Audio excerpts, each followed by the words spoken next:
ni, Farsha nak sharekan this exciting experience that I got in Lavish. So actually, Farsha ternampak this Lavish ads online tau, and I decided to bring my new car over to install window tint. Even masa I on the way pergi Lavish ni pun kan, my existing thing is so hot. It is doing nothing for me. Now I finally understand kenapa dia macam tu bila I got this professional explanation from Lavish. The window tint yang I dapat from Lavish is an anti-UV.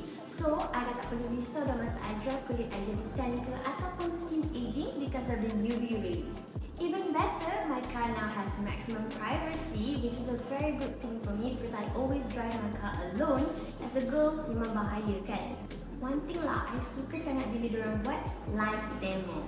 You can actually tell the effectiveness of the window tint and the heat rejection effect right away. I memang have a really good experience dekat Lavish Window Tint ni. So kalau korang yang mana-mana ada masalah macam I,